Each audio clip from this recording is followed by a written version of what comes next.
गया guidance programme में आप सभी बच्चों का स्वागत है। मैं नलिन मेहुती प्लस 2 उच्च विद्यालय शकरदास नवादा बजीरगंज गया से आज मैं कक्षा 12वीं का मॉडल शीट नंबर 8 लेकर के आया हूं, जिसमें आज मैं पुनः है आपको सब्जेक्टिव क्वेश्चन कराने जा रहा हूं 2 मार्क्स एंड 5 मार्क्स का। हम आपको पुनः बता दें, इससे पहले हम 7 मॉडल सेट आपको सब्जेक्टिव एंड लॉन्ग क्वेश्चन का करा चुका हूं तथा एक जो है आपको ऑब्जेक्टिव क्वेश्चन का भी मॉडल सेट करा चुका हूं। कोशिश है अगली जो मेरा वीडियो बनेगा उसमें आपको 150 ऑब्जेक्टिव क्वेश्चन दूंगा, क्योंकि बच्चों का बहुत डिमांड आ रहा है कि ऑब्जेक्टिव सेट सर कब कराइएगा, ऑब्जेक्टिव क्वेश्चन कब कराइएगा। तो मैं आपको बता दूं कि ऑब्जेक्टिव क्वेश्चन का जो मॉडल पेपर है मैं स्टार्ट कर दिया हूं। आप हमारे साथ बने रहें, जीजीपी के साथ बने रहें। जीजीपी जो है आपको आपकी परीक्षा के प्रति बहुत ही उत्तरदायी है। जितना से जितना कम समय में अधिक से अधिक क्वेश्चन का हल हम आपको देने जा रहा हूं। तो चलते हैं हम फिजिक्स में सबसे पहला क्वेश्चन शॉर्ट क्वेश्चन की ओर, जो वह है differentiate between intrinsic semiconductor and extrinsic semiconductor. Intrinsic semiconductor और एक्सट्रिंसिक सेमीकंडक्टर के बीच में आपको कोई भी दो अंतर लिखना रहता है। आप ध्यान देंगे, दो से ज्यादा या लिख सकते हैं या नहीं भी लिख सकते हैं, लेकिन आपको 2 मार्क्स का क्वेश्चन 2 अंतर जो है बहुत ज्यादा है। तो सबसे पहले हम देखते हैं, सबसे पहला अंतर है they are the crystal of pure element like germanium and silicon. Intrinsic semiconductor और एक्सट्रिंसिक सेमीकंडक्टर क्या है, when some impurity is added, some impurity is added in the intrinsic semiconductor we get an extrinsic semiconductor, जिसे हम doping बोलते हैं, जिसे हम क्या बोलते हैं, डोपिंग बोलते हैं। अब सेकंड में हम इसके मेजॉरिटी में ME बराबर NH होता है और इसमें ME बराबर NH नहीं होता है। दूसरा तीसरा आंसर देखते हैं कि the electrical conductivity of intrinsic semiconductor is low and it's electrical conductivity is high होता है। तीसरा चौथा जो है रेसिस्टिविटी हायर होता है और इसका रेसिस्टिविटी लोअर होता है। तो इस प्रकार से हम देखेंगे यहाँ पर 3 अंतर हमने आपको बताया। चले क्वेश्चन नंबर 2 की ओर। क्वेश्चन नंबर 2 जो है आपका न्यूमेरिकल है, वह क्या है कि a TV tower is 80 metre tall, 80 metre का लंबा एक टीवी टावर है और calculate the maximum distance up to reach the signal transmitted from the tower can be received. तो आपको एक फार्मूला टीवी में, और ये फार्मूला आपको सिद्ध करने के लिए 5 मार्क्स के क्वेश्चन में आता है, हम आपको दे चुके हैं इसमें। तो ये फार्मूला क्या होता है, d बराबर √2HR। तो हमें यहां पर दिया गया है h 80 मीटर और r जो है रेडियस ऑफ अर्थ है वह कितना है 64 गुने 10 के पावर 5 होता है, यानी 6.4 गुने 10 के पावर 6 मीटर होता है। तो इसे हम कैलकुलेट करेंगे तो डी का मान हमारा आएगा 32 किलोमीटर। कैलकुलेशन आप कर लेंगे। क्वेश्चन नंबर 3 की ओर हम चलते हैं। Define internet. What is internet? Internet का जमाना है बच्चों, और इंटरनेट के बारे में आप क्या जानते हैं ये बताना है। इसमें mention major application of internet, और इंटरनेट का कहां-कहां उपयोग होता है इसके बारे में आपको बताना है। तो सबसे पहले हम बच्चा इंटरनेट का हम परिभाषा बताते हैं। The global network connecting millions of computer is known as internet. और एप्लीकेशन किसमें है, ईमेल में है, फाइल ट्रांसफर में है, www में है, ई कॉमर्स में है, चैटिंग में है, सब कुछ है। चले क्वेश्चन नंबर 4। क्वेश्चन नंबर 4 है name the spectral series of hydrogen spectrum lying in ultraviolet, infrared and visible region. ये हाइड्रोजन स्पेक्ट्रम में कौन कौन सा रीजन में कौन कौन सा सीरीज है इसका नाम आपको बताना है। तो हम आपको बता दें, ये ग्राफ हम बता करके आपको हम बताए थे, उसमें से हम इसे निकालेंगे। Lyman series, ultraviolet region, Balmer series, visible region. यह very very important objective question है ना। विजिबल रीजन में कौन सा सीरीज आता है, बाल्मर सीरीज आता है। Paschen series infrared region, Brackett series infrared region and the Pfund series infrared region. Question number 5 की ओर हम चलते हैं। Define half cycle, half life.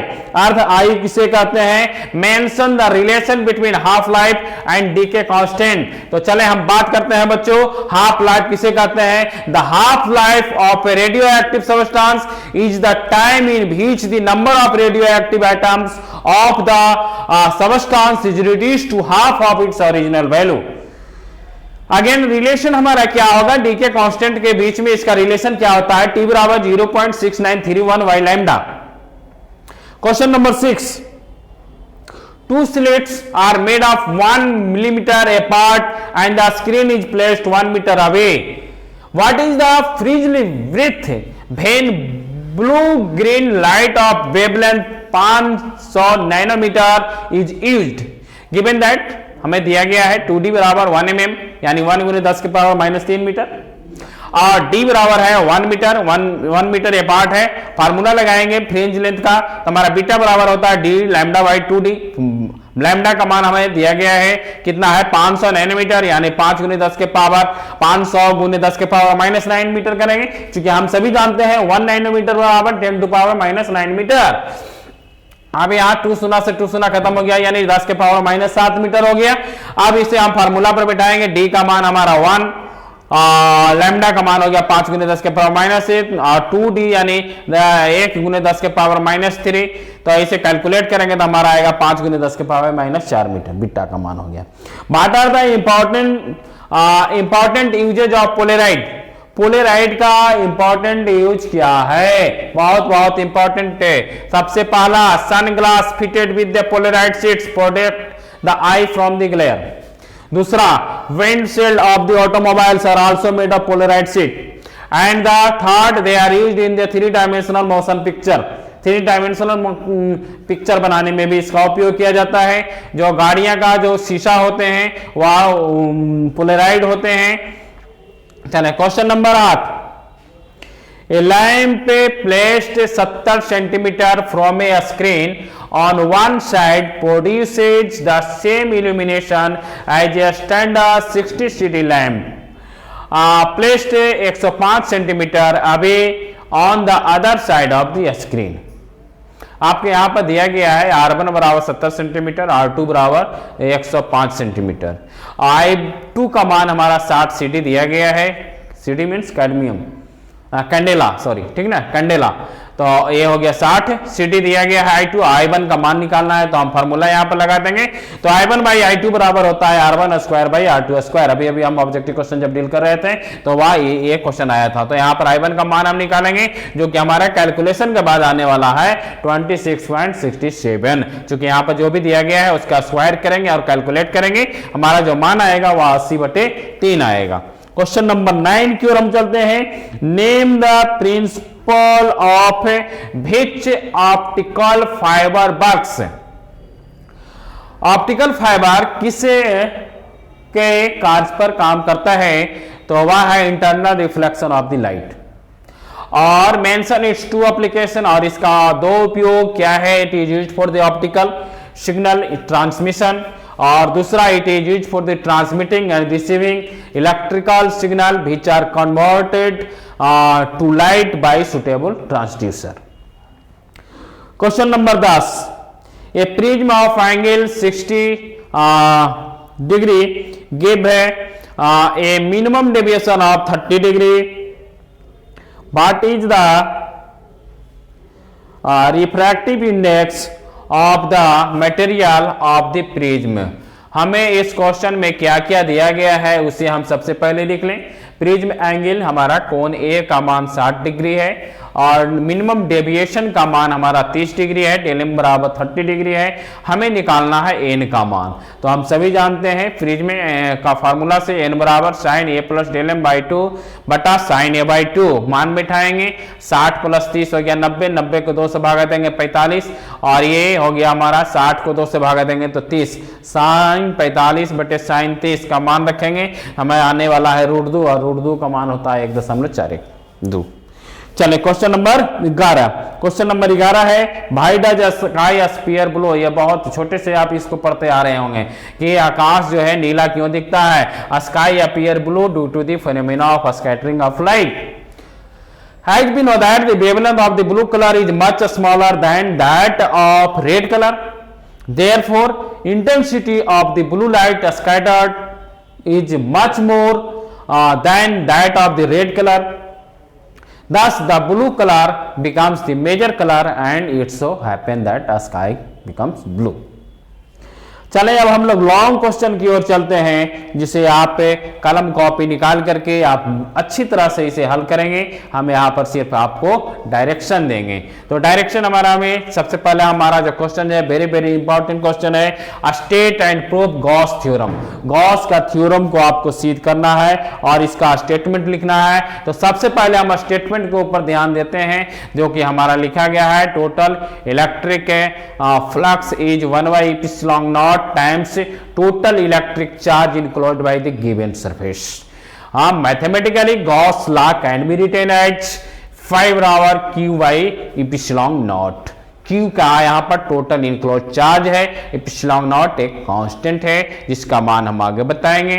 चले proof, late us consider A solid sphere of radius r है ना of Q charge is placed it centre के पास में r रेडियस का एक वृत्त हम लेते हैं जिसमें Q चार्ज को रखा जाता है। By the basic definition of the electric flux we know that 5/E.ds। अब हमारा अब इस वेक्टर को तोड़ेंगे तो हमारा क्या हो जाएगा, ये cos थीटा हो जाएगा।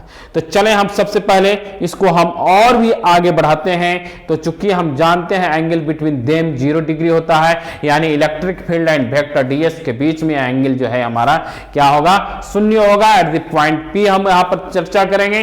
तो हमें क्या होगा, 5/E.ds cos थीटा, cos 0 बराबर होता है 1, यानी 5/E.ds आ गया। Since the electric field is constant therefore it is taken away from the integration. तो हमें इसे हम E को बाहर कर दें, ये इंटीग्रेशन ds रखेंगे और ds क्या हो गया हमारा 4πr² होता है एक सरफेस का, स्फीयर का। तो चलें 4πr² हो गया। अब इसका मान हम बैठा दें, E का मान हम रखते हैं तो हमारा क्या होता है 1/4πε0 Q/r²। ये फार्मूला के ऊपर हम पुटअप करेंगे तो फाई का मान हो गया 1/4πε0 Q/r² गुने 4πr², r² से r² कट गया तो 5/ε Q/ε0 हो गया। That is the called the Gauss law. यही हमारा गॉस का थ्योरम है। तो कटने वाला है, इसमें काट लेंगे, कट गया 4π से 4π कट गया, हमारा आ गया। Question number 13। क्वेश्चन नंबर 13 है with the help of Gaussian surface find the electric field due to the uniformly charge distributed rod. एक रॉड के ऊपर जितने चार्ज होते हैं इसको आपको इलेक्ट्रिक फील्ड निकालना है गॉसियस सरफेस की सहायता से। तो सबसे पहले हम एक रॉड बनाएंगे जिसके ऊपर पॉजिटिव चार्ज दिया गया है, उसके ऊपर हम r दूरी के ऊपर हम एक गॉसियस फील्ड का निर्माण करेंगे और इसके ऊपर हम देखते हैं। तो सबसे पहले electrical field due to the uniformly charge distributed rod, let us consider a uniformly charge distributed rod, its linear charge density बराबर Q/L हो जाएगा। तो Q बराबर क्या हो जाएगा, लैम्डा इंटू L हो जाएगा। We want to calculate the electric field at the point P which is distance away from the rod, the direction of electric field and area vector is same, therefore angle between them is 0। ये क्या हो जाएगा 0। A Gaussian cylinder of the radius r can be down that 5/ε Q/ε0। Q का मान यहां पर रखेंगे, यहां से लैम्डा इंटू L/ε0। अब बेसिक डिफिनेशन के ऊपर हम चलते हैं तो 5 बराबर क्या होता है E इंटू ds होता है ds cos theta. cos theta यहाँ पर 90 डिग्री 90 डिग्री और 0 डिग्री होगा। 3 केस में हमारा यहाँ पर है, यहाँ पर 3 केस बनाया गया है इसमें, है ना। ये तीनों केस के ऊपर हम इसको सेटअप करेंगे तो हमारा 90 90 0 हो गया। अब हम सभी जानते हैं कि cos 90 का मान 0 होता है और cos 0 का मान 1 होता है, तो इसका मान 1 हो गया, बाकी का मान 0 हो गया। और सभी हम जानते हैं कि ds का मान इसमें कितना होगा 2πr होता है, नहीं हो जाएगा 2πL हो जाएगा यहाँ पर।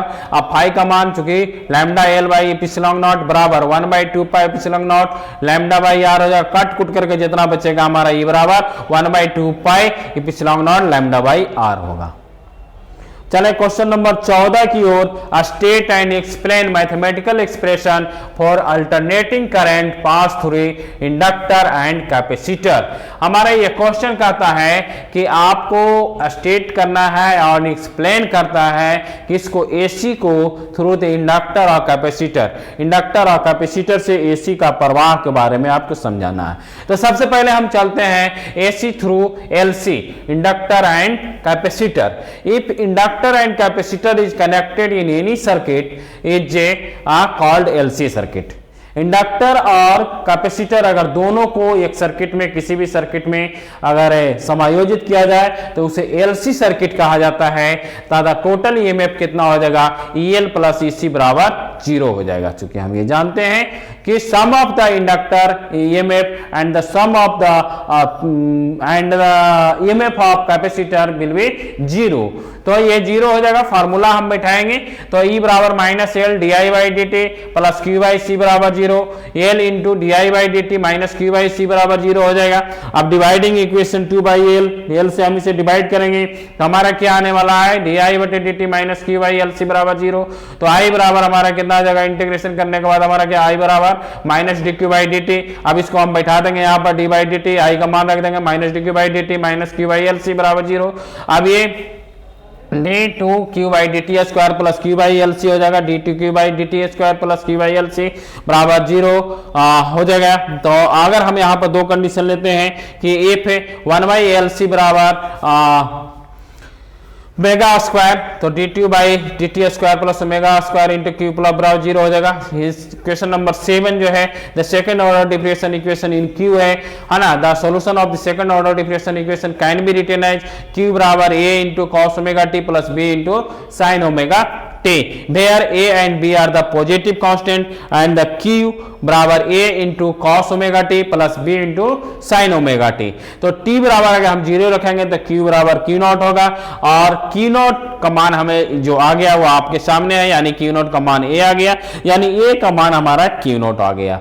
अब डिफरेंशिएशन कर देंगे क्वेश्चन हमारा 8 नंबर को, तो हमारा D Q by D T बराबर A into D T cos omega T plus B D by D T into sine omega T. हमारे हल करने के बाद आई का मान आने वाला है minus A omega sine omega T plus B omega cos omega T. अब चूंकि हम टी बराबर 0 पर आई बराबर 0 मान बैठाएंगे तो हमारा बी का मान आने वाला है 0।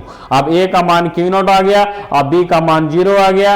अब इसी को हम यूज करेंगे तो D by D T minus Q by L C बराबर 0। As the current increases the electric charge decreases, so I बराबर minus D Q by D T. अब इसके आधार पर पुनः हम आगे बढ़ेंगे। अब तो हमारा जो सेम रिपीट हो गया था ये, ठीक है। Putting the value of A and be in equation number 8, तो क्यू बराबर Q naught cos omega T plus 0 sign omega T, तो ये 0 से ये खत्म हो जाएगा, क्यू बराबर कितना जाएगा, Q naught cos omega T. So the equation number 14 is the second order differentiate of the general equation. Now come to the question number 15।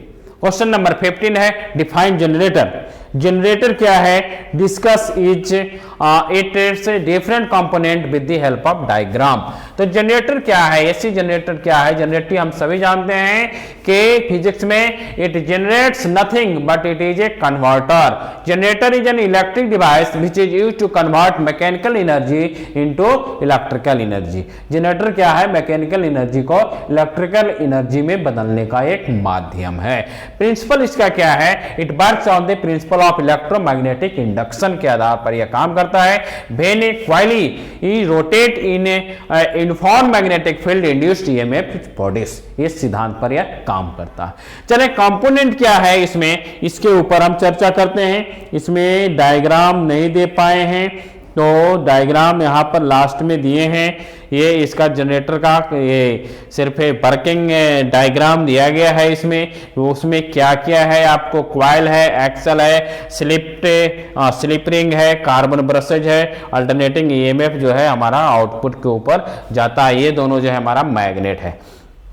चलो इसके अंदर में है क्या क्या जनरेटर के अंदर में वो हम देखते हैं। तो सबसे पहला आर्मेचर है इसका, it is A coil in which large number of turns is present. जो हम क्वाइल दिखा रहे थे वह हमारा आर्मेचर है।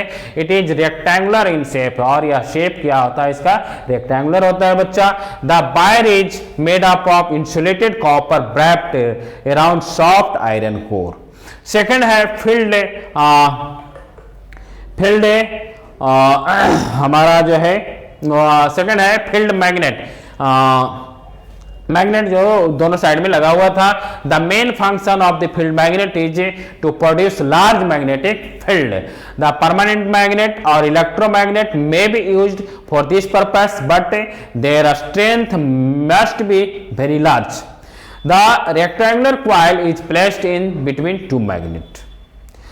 तीसरा पार्ट है slip ring R1 and R2। R2 slip ring it is attach with the armature coil as a coil rotate slip rings also rotate. Fourth part है carbon brush B1 and B2 are the two carbon brushes. It is compressed with the coil as coil rotated it is not rotated and these brushes are connected to the load through which output can be obtained। आइए हमारा चार जो है important component हो गए AC generator का, कौन कौन, आर्मेचर, मैग्नेट, स्लिप रिंग और कार्बन ब्रशेज। चलें अब हम चर्चा करेंगे इसके थ्योरी के ऊपर। By the angular speed mega बराबर होता है थीटा बाई टी, थीटा बराबर ओमेगा इंटू टी। डिफिनीशन के ऊपर हम चलेंगे। फाइव बराबर बी ए कॉस थीटा हो जाएगा, B A cos omega T, theta का मान रखेंगे। फाइव बराबर अब यहाँ पर N B into N number of turns हम यहाँ पर लगाएंगे। According to Faraday second law E बराबर minus D phi by D T होता है, तो ये हमारा हो जाएगा minus D by D T N B A cos omega T. ये माइनस एन बी ए जो हमारा कांस्टेंट को निकाल देंगे, कॉस ओमेगा टी का डिप्रिसिएशन करेंगे तो हमारा साइन ओमेगा टी आएगा माइनस में, तो माइनस माइनस हमारा क्या हो जाएगा, प्लस हो जाएगा। वो हमारा ई का मान कितना हो जाएगा, N B A omega sine omega T. अब let us consider sine B A omega बराबर ई नॉट, अगर हम इसे मान लें तो ई बराबर एक फार्मूला हम जानते हैं, ई बराबर E naught sine omega T होता है। आई बराबर हमारा क्या होता है, ई बाई आर होता है। यहाँ पर मान बिठा देंगे ई का, तो E naught sine omega T by R हो गया। ई नॉट बाई आर का मान निकालेंगे जो कि हमारा आई नॉट होगा, तो आई बराबर I naught sine omega T. Hence the alternating current induced in the coil. तो इस प्रकार से बच्चों आज हम सभी जो है मॉडल सेट 8 को हम लोग किए हैं, और हम कोशिश करेंगे कि मॉडल सेट 9 और मॉडल सेट 10 भी आपको हम यथाशीघ्र ला करके देंगे। और इससे पहले कि हम आपको पुनः बता दें कि आपका ऑब्जेक्टिव का मॉडल सेट हम प्रारंभ कर दिए हैं। आप जितना ज्यादा हो जाए जीजीपी को लाइक एंड शेयर करें, क्योंकि आपके लिए जीजीपी जो है आपके भविष्य के लिए, आपके अच्छे अंक के प्राप्ति का एक साधन है, एक माध्यम है जीजीपी। धन्यवाद।